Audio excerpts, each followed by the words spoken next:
Welcome to CBSE knowledge hub class 6 maths chapter 3 playing with numbers exercise 3.5 करेंगे। Start करते हैं। So question number 1 देखो, here are two different factor trees for 60। यहाँ पर दो factor tree दे रखे हैं 60 के ही। राइट द मिसिंग नंबर, यहाँ पर जो सर्कल है यहाँ पर मिसिंग नंबर का आपको लिखना है। इजी तरीका है, देखो यहाँ पर 6 है ना, तो 2 कितने से 6 होगा, 2 3 जा 6। ओके, सेम 5 कितने से 10 होगा, 5 2 जा 10। नीचे से करेंगे। ओके, अब यहाँ पर देखो, यहाँ पर हम नीचे से नहीं कर सकते क्योंकि यहाँ पर दोनों नंबर ही मिसिंग है, तो हम ऊपर से देखते देखते आएंगे। अब देखो 60 के दो नंबर पे डिवाइड हुए, 30 कितने जा 60 होगा, 30 2 जा 60, ये वाला हो गया। नेक्स्ट 10 कितने से 30 होगा, 10 3 जा 30। लास्ट 10 के फैक्टर लिख लो, 2 5 जा 10। ओके, दोनों ही प्राइम नंबर है, तो आपको बस डिफरेंट फैक्टर ट्री भरना था। नेक्स्ट क्वेश्चन है, which factor are not include in the prime factorization of a composite number. ऐसे कौन से नंबर है जो प्राइम फैक्टर है और उसको वो कॉम्पोजिट नंबर में नहीं जाता। सो क्या होगा, एक तो 1 है, 1 एंड द नंबर इटसेल्फ, जो भी नंबर है वो नंबर और 1 को छोड़कर बाकी सब कुछ कॉम्पोजिट नंबर में आता है। 1 and the number itself are not included in the prime factorization of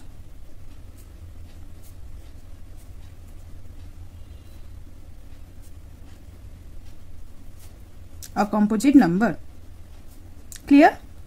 सो कौन कौन से नंबर होंगे, एक तो 1 होगा और एक जो नंबर है वो खुद से ही नहीं जाएगा, number itself. Okay, next question number 3, right the greatest 4 digit number and express it in the term of prime factor. आपको ग्रेटेस्ट 4 डिजिट नंबर लिखना है। पहले तो लिख लेते हैं ग्रेटेस्ट 4 डिजिट नंबर जो है क्या होगा, 9999। ग्रेटेस्ट 4 डिजिट नंबर है। अब इसका आपको प्राइम फैक्टर निकालना है, निकालते हैं। 9999 ये 3 के टेबल में जाएगा, 3 3 3 3 3 जा, देन 3 के टेबल से फिर जाएगा 1 1 1 1, देन ये 11 के टेबल में जाएगा 11 1 0 1 जा इज 1 1 1 1। ओके, सो इसका जो प्राइम फैक्टर है 9999 के जो प्राइम फैक्टर्स है कौन कौन से होंगे, 3 3 11 and 101। 3 multiply 3 multiply 11 multiply 101। Okay, next question number 4, right the smallest 5 digit number. Similar question है, यहाँ पर 4 डिजिट ग्रेटेस्ट नंबर था, यहाँ पर स्मॉलेस्ट 5 डिजिट नंबर। तो लिखते हैं स्मॉलेस्ट 5 डिजिट नंबर क्या होगा, 1 और 4 टाइम्स 0, यानी कि 1 10 100 1000 10,000। नंबर कौन सा होगा आपका, 10,000। सो 10,000 का आपको प्राइम फैक्टर निकालना होगा। 2 से जाएगा ये 2 5000 जा, अगेन 2 से जाएगा 2500, अगेन 2 से जाएगा 1250। नेक्स्ट 2 से जाएगा फिर 2625 जा। अब ये 2 से भी नहीं जाएगा, 3 4 से नहीं जाएगा, सीधे जाएगा 5 से। सो 5 125 जा, 5 25 जा, नेक्स्ट 5 5 जा एंड लास्ट वन इज 5 1 जा। सो इसके फैक्टर्स लिखेंगे। 10,000 के जो फैक्टर्स है कितने, 1 2 3 4, 4 टाइम्स 2 एंड 4 टाइम्स 5। तो 2 मल्टीप्लाई 2 मल्टीप्लाई 2 मल्टीप्लाई 2, 4 टाइम्स लिख लिया। अब 5 भी 4 टाइम्स लिखे, 1 2 3 and last is 4। Clear? Next, find all the prime factor of 1729 and arrange them in ascending order. आपको 1729 के सारे प्राइम फैक्टर्स निकालने होंगे और उसके बाद उसे असेंडिंग ऑर्डर में उसे लिखना होगा। Now state the relation if any between 2 consecutive number. और 2 कॉन्जिक्यूटिव नंबर के बीच अगर कोई रिलेशन है तो वो आपको लिखना होगा। सो 1729 जो है ये हमें आ रहा डायरेक्टली 7 के टेबल से जाएगा, तो 7 247 जा इज 1729। आप 1729 को 7 से डिवाइड करो तो आपका जो क्वेश्चन होगा वो होगा 247। नेक्स्ट ये 13 के टेबल से जाएगा, 13 19 जा is 247 and 19 is a prime number, so 19 1 जा इज 19। सो 1729 के फैक्टर कौन कौन से है, एक है 7 मल्टीप्लाई 13 मल्टीप्लाई 19। अब यहाँ पर बताना होगा कि इनमें देखो सारे कॉन्जिक्यूटिव नंबर्स हैं प्राइम फैक्टर में, तो इनके रिलेशन क्या होगा। सो अगर देखो 13 से अगर 7 माइनस करो, हेयर अगर 13 से आप 7 माइनस करो तो क्या होगा आपका आंसर 6। सिमिलरली 19 से जब 13 माइनस करेंगे, 19 माइनस 13, तब भी हमारे रिलेशन में क्या आया 6। सो यहाँ पर हमने क्या देखा कि we see that the difference between two consecutive prime number is 6। तो लिखेंगे here we notice that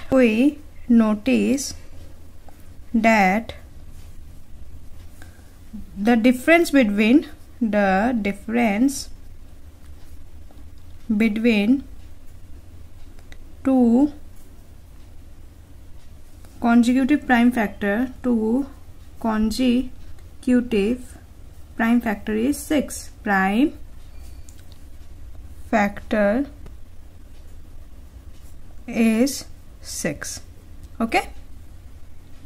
Next, question number 6. The product of three consecutive number is always divisible by 6. Verify this statement with the help of some example. बहुत important question है। सो देखो यहाँ पर बोल रहा है कि कोई भी 3 कॉन्जिक्यूटिव यानी कि लगातार 2 नंबर ले लिया, तो 2, 3, 4, लेट सपोज आपने 20 ले लिया तो 20, 21, 22, यानी लगातार आपको 3 नंबर चूज करना होगा। उसके बीच आपको मल्टीप्लाई करना होगा। लेट सपोज मैंने 2, 3, 4 नंबर ले लिया, सो 2, 3 जा इज 6 एंड 6, 4 जा इज 24। सो हमें उनका मल्टीप्लाई करना होगा। उसके बाद बताना होगा कि वो हमेशा 6 के साथ डिवाइड होने वाला है, जो भी रिजल्ट आया वो 6 के साथ डिवाइड होने वाला है। सो ये आपको वेरीफाई करना है कुछ एग्जाम्पल के साथ। तब एक एग्जाम्पल ले लेते हैं। पहले एग्जाम्पल 1, लेट सपोज हमने द 3 कॉन्जिक्यूटिव नंबर आर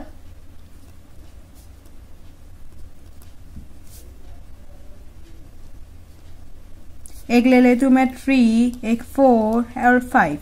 हमें क्या बोला है कि प्रोडक्ट निकालना है। सो 3, 4, 5 का प्रोडक्ट निकालेंगे। 3 मल्टीप्लाई 4 मल्टीप्लाई 5, तो 3, 4 जा 12 एंड 12, 5 जा इज 60। नेक्स्ट आपको ये बताना होगा कि जो नंबर हमें मिला यानी कि 60, वो हमारा डिवाइड जाएगा 6 से। तो 6 के डिविजिबिलिटी टेस्ट के लिए हमें पता है कि वो नंबर 2 से भी डिवाइड होना चाहिए और 3 से भी डिवाइड होना चाहिए।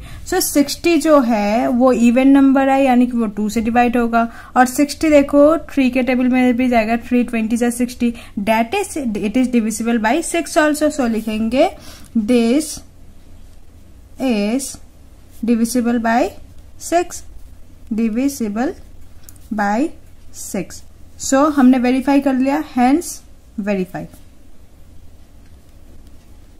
ओके, अब एग्जाम्पल 2 लेके चलते हैं। एग्जाम्पल 2 देखो, थोड़ा बड़ा नंबर लेते हैं। Let suppose the 3 consecutive number हमने ले लिया। द 3 कॉन्जिक्यूटिव नंबर्स 7, 8, 9 या तो 8, 9, 10 ले लेता है। 8 मल्टीप्लाई 9 मल्टीप्लाई 10, तो देखो 8, 9 जा क्या होगा 72 एंड 72 10 जा इज 720। अब 720 जो है वो इवन नंबर है, यानी कि वो 2 टेबल के 2 से डिवाइड होगा। 3 के लिए हम सम करते हैं, 7 प्लस 2 क्या होगा 9। सो 9 जो है वो 3 के साथ डिवाइड होगा, दैट मीन्स ये 6 के साथ भी डिवाइड होगा। सो लिखेंगे hence verified 6 is divisible by 720। Okay, थोड़ा एक एग्जाम्पल ले लेती हूँ मैं। एग्जाम्पल 3, the 3 consecutive number, अब क्या चूज करें। लेट सपोज 48 मल्टीप्लाई 49 मल्टीप्लाई 50, लगातार 3 कॉन्जिक्यूटिव नंबर है तो मल्टीप्लाई करो। 48, 49 और 50 को मल्टीप्लाई करने के बाद आपको जो रिजल्ट मिलेगा वो होगा 117600। अब ये बताना होगा ये 6 के साथ डिवाइड हो रहा है, कैसे पता चलेगा। एक तो लास्ट डिजिट इवन है, 0 है, यानी कि वो 2 से डिवाइड होगा। 3 से डिवाइड करने के लिए हम सम करेंगे। 1 + 1 2, 2 + 7 9 एंड 9 + 6 इज 15। और 15 जो है वो 3 के साथ भी डिवाइड हो रहा है, यानी कि जो नंबर 2 के साथ डिवाइड हो रहा है, जो नंबर 3 के साथ डिवाइड हो रहा है, वो 6 के साथ भी डिवाइड होगा। सिंस हम लिखेंगे हेंस वेरीफाइड, हमने वेरीफाइड कर लिया 6 is divisible by 117,600.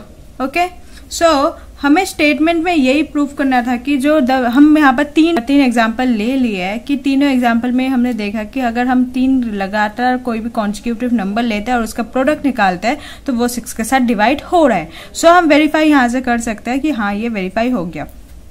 मैंने जो एग्जाम्पल लिया, आप अगर इसके अलावा भी कुछ एग्जाम्पल लोगे तो आपका आंसर सेम ही आएगा कि वो 6 के साथ डिवाइड होगा. सो क्वेश्चन नंबर 7 है the sum of two consecutive odd number is divisible by 4. Verify this statement with the help of some examples. So आपको यहाँ पर बोला है कि जो कॉन्जिक्यूटिव यानी कि लगातार दो नंबर का आपको कौन से नंबर ऑड नंबर होना चाहिए. लेट सपोज एक नंबर है 3 और इसके बाद वाला जो कॉन्जिक्यूटिव मतलब इसके बाद वाला कौन सा ऑड नंबर होगा, 5 होगा. तो इन दोनों को हमें सम करना है. सम करके जो भी हमें रिजल्ट मिलेगा यानी कि 5 + 3 क्या होगा 8. जो भी रिजल्ट मिलेगा वो 4 से डिवाइड होना चाहिए. और आप ऐसे कोई सा भी एग्जाम्पल ले लो, दो कॉन्जिक्यूटिव ऑड नंबर को सम करो, उसके बाद जो रिजल्ट आएगा वो हमेशा 4 से डिवाइड होने वाला है. सो ये एग्जाम्पल देके प्रूफ करना होगा. सो ये तो बेसिक एग्जाम्पल था. थोड़ा सा बड़ा बड़ा नंबर लेके चेक करते हैं. तो लिखते हैं let take two consecutive odd number, two consecutive odd numbers. Let's suppose एक 97 and 99 दोनों नंबर ले लिए. 97 और 99 दोनों ही कॉन्जिक्यूटिव है और दोनों ही ऑड नंबर है. सो 97 और 99 को सम करने के बाद हमें क्या मिलेगा, हमें मिलेगा 196. अब आपको चेक करना है कि 196 जो है वो 4 के टेबल में डिवाइड होता है कि नहीं. 4 के टेबल में डिवाइड होने के लिए हमें लास्ट 2 डिजिट चेक करना होता है कि लास्ट 2 डिजिट जो है वो 4 से डिवाइड होना है. सो 96 डिवाइडेड बाई 4 करो. 4 1 जा 4, 4 2 जा 8, 1 रिमाइंडर, 6 नीचे आ गया, 4 4 जा 16. तो इसका रिमाइंडर 0 है यानी कि ये फुली डिविजिबल है 24 से. सो हम यहाँ से प्रूफ कर सकते हैं कि दोनों ऑड नंबर कॉन्जिक्यूटिव है और उन दोनों का सम जो है जो भी रिजल्ट आया वो हमारा 4 के टेबल में डिवाइड होने वाला है. सो हम लिखेंगे hence verified that the number is divisible by 4. अब कोई एक एग्जाम्पल लेके तो हम ऐसे वेरीफाई नहीं कर सकते, हमें और भी एग्जाम्पल लेके करना होगा. तो हमने एक एग्जाम्पल ये ले लिया और एक दूसरा कोई ले लेते हैं. Let take two consecutive odd number,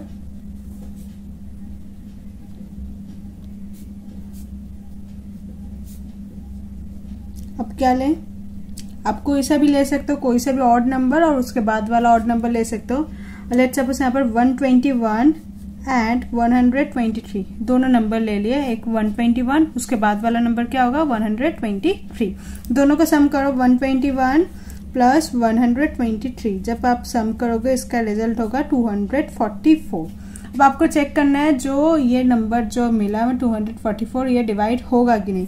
तो डिवाइड करने के लिए हमें लास्ट 2 डिजिट चेक करना होता है. सो 44 से 4 को डिवाइड करके देख सकते हो. 4 1 जा 4 एंड 4 1 जा 4. ओके, सो 11 है. सो आप यहाँ से बता सकते हो कि ये भी फुली डिविजिबल है. सो हम यहाँ पर भी लिख सकते हैं hence verified that the number is divisible by 4.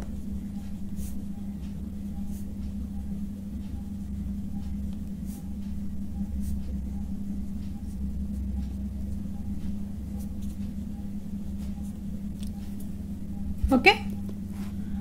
Next, question number 8. In which of the following expression prime factorization has been done? यहाँ पर 4 एग्जाम्पल्स है, 4 क्वेश्चंस है. इसमें आपको बताना होगा कि इनमें से कौन सा प्राइम फैक्टराइजेशन ठीक तरीके से किया हुआ है।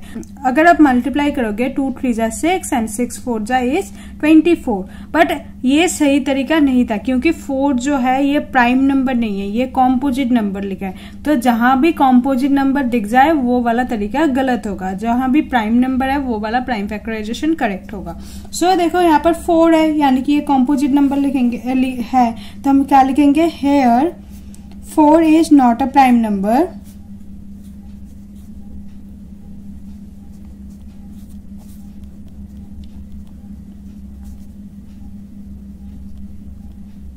Hence 24 equal to 2 multiply 3 multiply 4 जो क्वेश्चन है वो लिखेंगे is not a prime number, is not a prime factor. Okay, next B part. 56 equal to 7 multiply 2 multiply 2 multiply 2।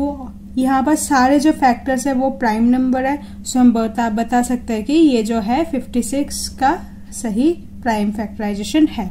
So here statement लिखेंगे ना, here all factors are prime number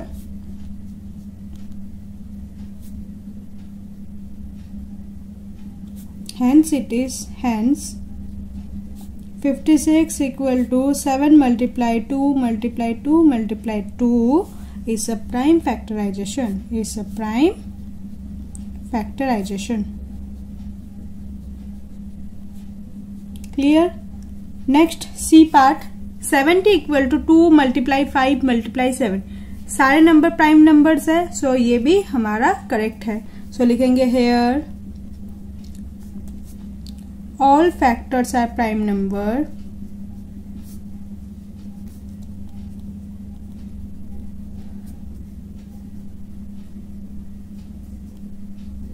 hence 70 equal to 2 multiply 5 multiply 7 is a prime factorization.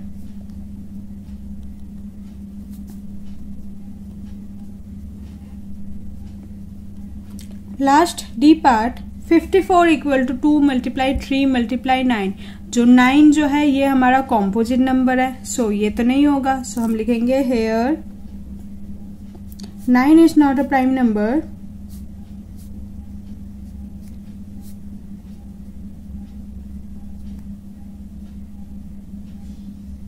Hence 54 equal to 2 multiply 3 multiply 9 is not a prime factorization. Clear? Next question number 9. Number 9. 18 is divisible by both 2 and 3. It is also divisible by 2 multiply 3 equal to 6. 18 जो एक number है वो 2 और 3 के table में जाएगा। Okay, सो 2 और 3 को जब हम मल्टीप्लाई करेंगे 6, तो 6 भी जो है वो 18 के टेबल में जाने वाला है, डिवाइड होने वाला है। Next similar number it is divisible by both 4 and 6। कोई एक ऐसा नंबर है जो 4 और 6 के साथ डिवाइड होगा, और can we say that the number must be divisible. अगर हम 4 और 6 का प्रोडक्ट निकाले तो 24 है, सो 24 भी क्या वो नंबर से डिवाइड होने वाला है कि वो आपको चेक करके बताना है। If not give an example, अगर नहीं होता तो आपको कोई एग्जाम्पल के साथ जस्टिफाई करना होगा। सो इसका स्टेटमेंट पहले लिख लेते हैं। Here the given 2 numbers are not coprime. यहाँ पर जो नंबर्स है ये को प्राइम नहीं है क्योंकि इनका जो कॉमन फैक्टर है 1 होगा 2 होगा, तो जिसका कॉमन फैक्टर सिर्फ 1 होता है वही को प्राइम होगा। सो 2 और 3 जो था वो को प्राइम नंबर है, और 4 एंड 6 जो है ये को प्राइम नंबर नहीं है, तो इसका भी आंसर नहीं होगा। तो पहले स्टेटमेंट लिख लेते हैं। Here the given 2 numbers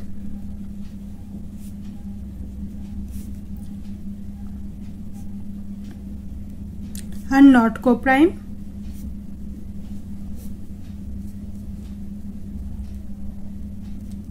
So it is not necessary. So it is not necessary that a number divisible by both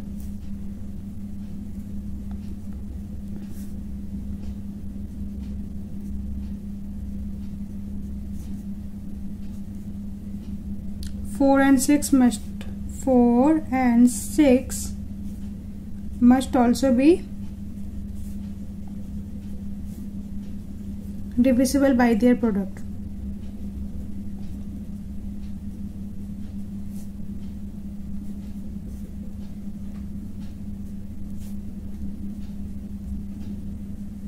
That is 4 multiply 6 equal to 24. So अगर हम कोई ऐसा कॉमन एग्जाम्पल ले, कॉमन नंबर ले जो 4 और 6 के साथ डिवाइड होता है, वो कौन सा हो सकता है? 36 हो सकता है, 60 हो सकता है. सो एग्जाम्पल में हम लेते हैं एग्जाम्पल जैसे कि 36 and 60 are divisible by 4, are divisible by 4 and 6 both, है ना. 36 भी जो है वो 4 के साथ और 6 के साथ दोनों के साथ डिवाइड होता है. सेम 60 जो है वो 4 के साथ और 6 के साथ दोनों के साथ डिवाइड होता है. लेकिन 36 और 60 दोनों 24 के साथ तो नहीं होता. तो हमने एक प्रूफ कर दिया एग्जाम्पल में. सो हम लिख सकते हैं but not by 24, but not by 24. Clear है आपको? एक्सरसाइज 3.5 के last question, question number 10. So I am the smallest number having 4 different prime factor. Can you find me?